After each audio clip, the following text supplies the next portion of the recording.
Bismillahirrahmanirrahim. Assalamualaikum warahmatullahi wabarakatuh.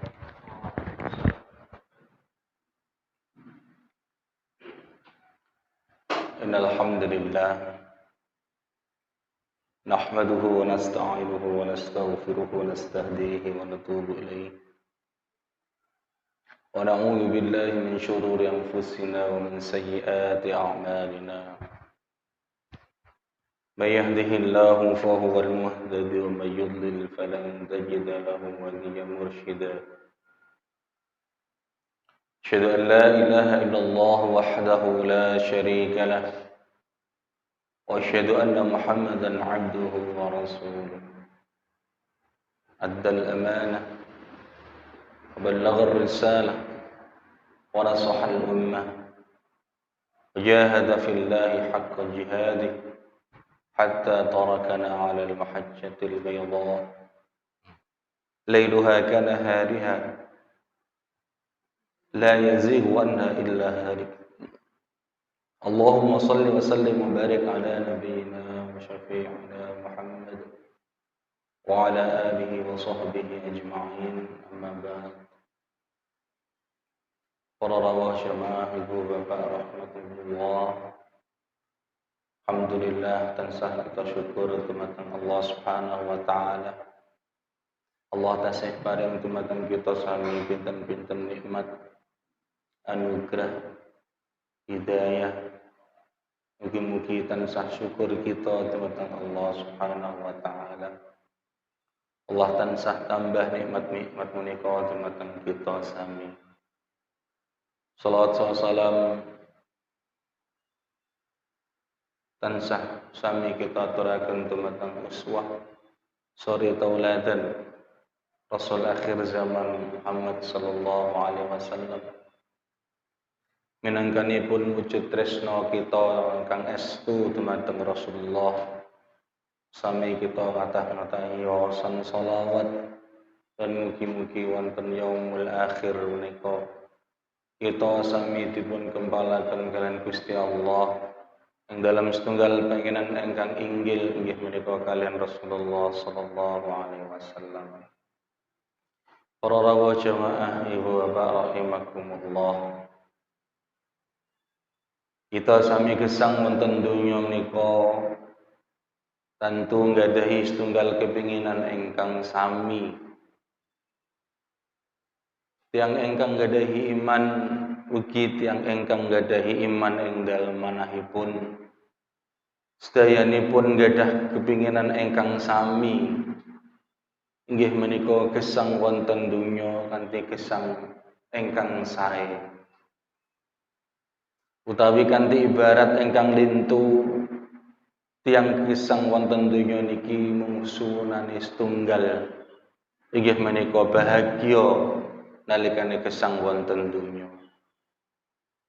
Langkung-langkung kita minangkanipun mukmin tiang ingkang gadahi iman tentu keinginan menika estu-estu kita suwun.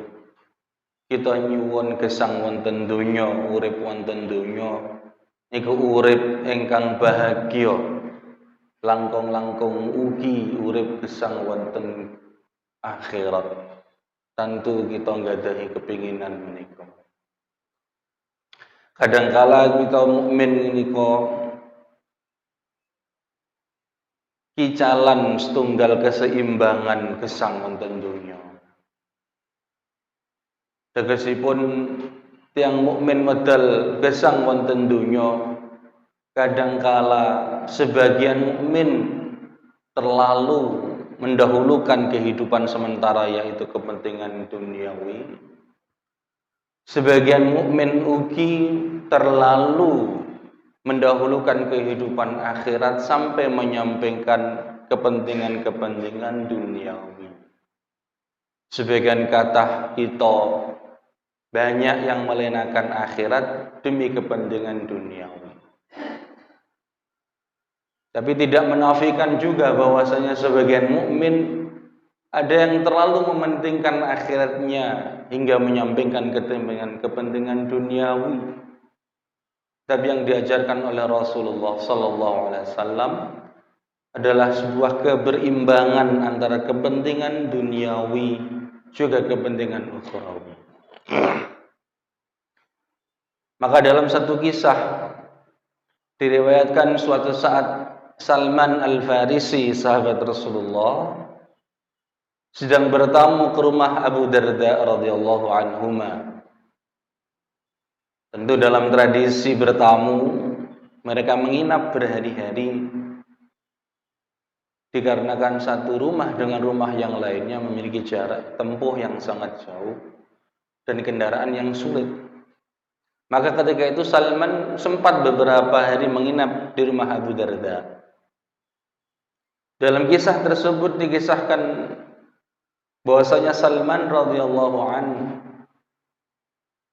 ketika mendatangi rumah Abu Darda cukup terkejut dengan keadaan yang dilihat oleh Salman di dalam rumah Abu Darda. Pernah suatu ketika Salman melihat Ummu Darda atau istri Abu Darda mengenakan pakaian yang pakaian tersebut tidaklah layak untuk dipakai. Juga ketika diajak jamuan makan, Salman Al-Farisi tidak pernah bersama makan dengan Abu Darda. Maka Salman Al-Farisi sebagai tamu memberanikan diri untuk bertanya kepada istri Abu Darda, "Wahai Ummu Darda, apa yang dilakukan Abu Darda atau suamimu kepadamu di rumah ini?" Kemudian Ummu Darda menjawab, "Wahai Salman, sesungguhnya saudaramu Abu Darda seolah-olah tidak lagi menginginkan dunia ini. Ketika diajak makan, Salman Al-Farisi hanya disuguhi makanan tanpa makan bersama Abu Darda. Ternyata Abu Darda selama ditamui oleh Salman sedang berpuasa. Kemudian Ummu Darda menceritakan bahwasanya sepanjang hidupnya Abu Darda hanya ingin selalu dekat kepada Allah, sehingga aku dilalaikannya, seolah-olah aku tidak diinginkannya lagi. Maka pakaianku pun pakaian yang tidak layak untuk aku pakai, dan makanan yang diberikan kepadaku pun makanan yang hanya cukup untuk aku makan sendiri. Dan engkau wahai Salman, ketika diajak dan dijamu oleh makanan, Abu Darda tidak memakan makanan itu lantaran dia sedang berpuasa. Dan di setiap malam dia tidak pernah memejamkan kedua matanya." Kemudian Salman spontan memberi nasihat kepada Abu Darda. Karena Salman memiliki pandangan yang berbeda tentang kebahagiaan dunia. Nilai keberimbangan yang disarankan oleh Salman disampaikan dalam nasihatnya kepada Abu Darda, yang nantinya saran tersebut disampaikan Salman kepada Rasulullah sallallahu alaihi wasallam. Salman berkata kepada Abu Darda, "Inna li rabbika ala nafsika haqqan, wa li nafsika 'alaika haqqan, wa li zawjika 'alaika haqqan, fa'ati kulladhi haqqin haqqah." Abu Darda, sesungguhnya Tuhanmu Allah memiliki hak atas jasadmu, dan sesungguhnya badanmu juga memiliki hak atasmu, dan istrimu pun memiliki hak atasmu. Fa'ati kulladhi haqqin haqqah, maka berikanlah haknya masing-masing sesuai porsinya. Allah memiliki hak senantiasa kita ibadahi, tapi jangan lupa badan kita pun memiliki hak untuk kita istirahatkan. Karena dalam kisah tersebut Abu Darda hampir setiap malam tidak pernah memejamkan matanya. Kemudian hak-hak istri dan keluarga beserta anak-anak kita itu adalah hak mutlak yang wajib kita sampaikan, kita tunaikan kewajiban kita.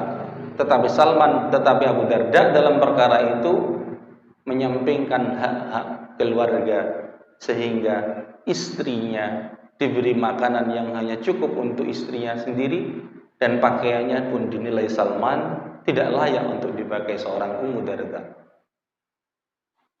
Maka disampaikan kisah itu oleh Salman kepada Rasulullah. Maka Rasulullah pun menjawab, "Shadaqa Salman." Wahai sahabat-sahabatku, Salman telah benar. Maka seketika itu Abu Darda radhiyallahu anhu semakin sering bersosial dengan tetangga-tetangganya, semakin sering memperhatikan kebutuhan-kebutuhan istrinya, dan semakin sering meningkatkan keberimbangan antara ibadah ubudiyah rohaniyah kepada Allah dan ibadah rohaniyah ijtimaiyah atau sosial sesama makhluk-makhluk Allah. Maka para jamaah rahimakumullah, atau kita ingin mencari sebuah kebahagiaan, tentu harus memiliki sebuah keseimbangan. Jangan mengira kebahagiaan hanyalah senantiasa beribadah dengan menyampingkan muamalah sesama manusia saja. Atau sisi kebahagiaan hanya mendahulukan bahagia secara sosial tanpa memiliki ruh ibadah kepada Allah Subhanahu wa taala. Tentu kalaulah keduanya kita gabungkan menjadi satu, maka utuhlah kebahagiaan seorang mukmin. Sebagian manusia pula memandang bahwasanya kebahagiaan itu adalah sifatnya sesuatu yang material semata. Tapi nyata-nyatanya materi pun tidak mampu membahagiakan hidup seseorang muslim atau seseorang pada umumnya. Kalau bahagia ukurannya jabatan atau pangkat di mata atasan atau di mata masyarakat yang lain, mungkin Fir'aun orang yang paling bahagia di dunia, nyatanya tidak, Allah hinakan serendah-rendahnya. Atau kalau mungkin harta, mungkin Qarun orang yang paling berharga dan bahagia hidupnya di dunia, tapi Allah tenggelamkan bersama hartanya. Atau kalau kita memiliki teman-teman, kolega, pengawal-pengawal berbadan tinggi besar, kita dihormati dan ditakuti oleh banyak orang, mungkin sebagian mata memandang itulah kebahagiaan. Kalau demikian, mungkin Haman, komandan pasukan Fir'aun, orang yang paling bahagia. Namun nyatanya tidaklah demikian. Maka Rasulullah SAW mengajarkan kepada kita bahwasanya bahagia itu adalah seperti yang diriwayatkan dalam sebuah riwayat, "Man asbaha minkum aminan fi sirbi, mu'afan fi badani, indahu qutu yaumih, ka'annama hizat lahu dunya." Kebahagiaan yang dipandang manusia kadangkala rumit, bahkan mahal. Tapi dipandang Rasulullah, bahagia adalah sesuatu yang sangat sederhana. Dalam riwayat tersebut menyebutkan, "Man asbaha minkum." Siapa di antara kalian? Di antara kalian maknanya adalah, dalam riwayat tersebut adalah sahabat-sahabat Rasulullah, atau di zaman kita adalah mereka di antara kalian umatku atau orang-orang yang beriman. Maka model pertama seseorang ingin mencari kebahagiaan tentu adalah keimanan. Bagaimana mungkin iman membahagiakan hidup kita? Dengan contoh yang sangat sederhana, seseorang yang tertimpa musibah akan berbeda reaksinya ketika seseorang memiliki iman yang tebal dengan seseorang yang memiliki iman yang tipis kepada Allah. Seseorang yang memiliki iman yang tingkat tinggi, dalam keadaan apapun dia akan syukur dan sabar. Barangkali orang yang memiliki iman yang rendah, diuji, dicoba oleh Allah, dia akan senantiasa merasa bahwasanya dirinya lah orang yang paling sedih di dunia. Dengan demikian, dia pun kehilangan kebahagiaan. Maka tentu syarat mutlak pertama seseorang memiliki kebahagiaan dunia adalah seseorang yang memiliki iman kepada Allah dan Rasulullah sallallahu alaihi wasallam. Kemudian dilanjutkan dalam riwayat tersebut, aminan fi sirbi. Seseorang yang memiliki iman, kemudian dia merasa aman pada dirinya dan seluruh keluarganya. Jadi kunci bahagia yang kedua adalah rasa aman yang Allah tancapkan dalam hati kita. Seorang anak kecil dalam sebuah literatur Arab kuno pernah ditanya, qila lis-sabi mal amn? Qala hidha'u abi amama al-bab. Seorang anak kecil pernah ditanya dalam sebuah literasi Arab, rasa aman itu apa? Si anak kecil dengan jujur dan lugunya menjawab, aman itu kalau ada alas sepatu berupa sandal, alas kaki berupa sandal atau sepatu, aku lihat di depan pintu rumahku. Alas sepatu bapakku di depan pintu rumahku. Boleh jadi anak kecil tersebut sedang tidak bersama ayahnya. Boleh jadi pula anak kecil tersebut sedang tidak melihat ayahnya, tetapi hanya melihat sepatu atau sandal atau secara umum alas kaki ayahnya di depan pintu. Anak kecil tersebut merasakan sesuatu yang aman. Maka intinya rasa aman akan tercapai ketika seseorang dalam kondisi yang nyaman. Maka hati seseorang yang nyaman pasti akan datang kepadanya rasa aman. Tentu kalau yang diajarkan oleh Allah, senantiasa kita berzikir kepada Allah, hati kita nyaman, tentram, maka secara otomatis rasa aman pun akan datang kepada kita. Ala bidzikrillahi tatmainnul qulub. Dan alhamdulillah kita hidup di tempat yang jauh dari segala bentuk ancaman yang mengancam nyawa, yang mengancam harta, yang mengancam darah dan kehormatan kita, yang mengancam akal dan akidah kita. Meskipun beberapa waktu lalu Allah datangkan takdir kepada kita secara bersamaan dalam waktu kurun yang cepat, sebagian saudara-saudara kita telah Allah ambil dalam wabah yang telah berlalu. Tapi secara umum kita mendapatkan rasa aman itu seluruhnya dari Allah, maka kebahagiaan telah kita dapatkan. Kemudian yang ketiga dilanjutkan dalam riwayat tersebut, mu'afan fi badani. Setelah seseorang beriman kepada Allah, datang rasa aman kepada seseorang tersebut, mu'afan fi badani, Allah sehatkan badannya.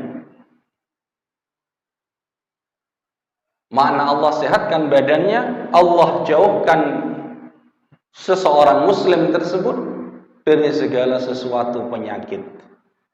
Baik penyakit yang membahayakan, penyakit yang menular, atau penyakit yang mungkin menurut pandangan manusia belum ditemukan obatnya, atau penyakit yang sangat ringan.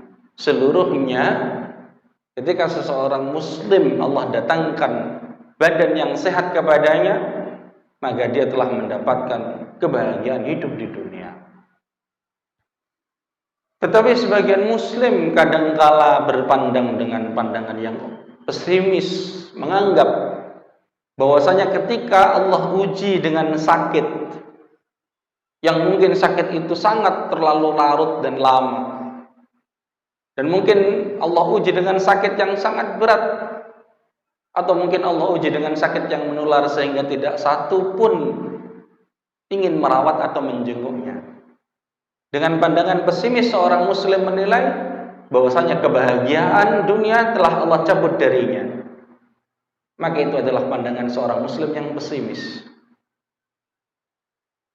Sejatinya ketika Allah datangkan rasa sakit kepada seorang muslim, sejatinya Allah telah datangkan kebahagiaan lain yang Allah ganti kelak di hari kiamat, yaitu dengan digugurkan dosa-dosa seseorang tersebut ketika Allah timpakan sakit kepadanya. Bahkan Rasulullah sebutkan hatta syaukah, sampai duri yang menancap dalam badan seseorang. Kalau seseorang bersabar atas musibah tersebut, Allah runtuhkan dosa-dosanya. Barangkali pula dengan husnudzan kita kepada Allah, ibadah kita, salat kita, sedekah, amal infak kita, berbuat baik kepada orang tua kita, hormat kepada orang tua, mencintai anak-anak kecil, menyantuni anak-anak yatim, barangkali seluruhnya belum mampu menggugurkan dosa-dosa kita kelak di hadapan Allah. Maka Allah datangkan sakit tersebut, dengan cara itulah Allah ingin menggugurkan dosa-dosa kita, sehingga kelak di hadapan Allah dengan berpasrah diri dan bersabar kepada Allah, seluruh dosa-dosa kita telah Allah hanguskan dengan sakit-sakit kita. Maka inti kebahagiaan tersebut adalah inti daripada kebahagiaan dunia. Seorang telah beriman, kemudian Allah datangkan rasa aman, kemudian Allah sehatkan badan seseorang. Kemudian dilanjutkan Rasulullah sallallahu alaihi wasallam, indahu qutu yaumih. Kemudian dia memiliki bahan makan yang cukup untuk dia makan di hari itu. Maka kuncinya sangat sederhana. Bahagia itu perkara yang mudah dan sederhana. Memiliki makan yang cukup kita makan untuk hari ini, itulah sebuah kebahagiaan. Jadi kalau seseorang yang memiliki makanan yang lebih, tentu logisnya dia mendapatkan kebahagiaan yang lebih. Tapi Rasulullah SAW hanya mencontohkan dengan contoh yang sangat mudah untuk meraih kebahagiaan, yaitu cukup memiliki bahan makanan yang kita makan pada hari itu. Itulah sumber-sumber kebahagiaan hidup seorang muslim. Para jamaah rahimakumullah, kalaulah kita meneladani Rasulullah SAW, anggap saja sebagian singkat kisah Rasulullah yang kita kenal di masa-masa genting Rasulullah, bahkan di masa-masa peperangan telah usai dan kaum muslimin sudah mendapatkan banyak kemenangan. Apa yang terjadi dengan Rasulullah SAW dan para sahabatnya? Suatu kisah dikisahkan ketika Rasulullah awal-awal hijrah ke kota Madinah. Salah seorang sahabat dalam kondisi yang lapar, kemudian mengetuk salah satu pintu sahabat yang lain. Sahabat lain tersebut pun merasakan lapar karena beberapa hari belum makan makanan. Maka dua orang sahabat tersebut mengetuk pintu sahabat yang lain. Keadaan pun sama, sahabat tersebut pun dalam keadaan lapar. Maka bersepakatlah tiga sahabat ini untuk mengetuk pintu Rasulullah, berharap ada makanan di rumah Rasulullah. Yang terjadi, Rasulullah pun berhari-hari belum makan makanan apapun. Sehingga bersepakat Rasulullah dan sebagian sahabatnya untuk mendatangi rumah Abu Ayyub Al-Ansari. Kemudian diketoklah pintu rumah Abu Ayyub Al-Ansari, maka Rasulullah bersama sahabat-sahabatnya pun dihidangkan makanan oleh Abu Ayyub Al-Ansari. Bahkan suatu saat ketika Rasulullah SAW masuk ke rumah Aisyah radhiyallahu anha, Rasul bertanya, "Ma indana al-yawm?" Qala ma indana syai', qala fa idzan inni shahim.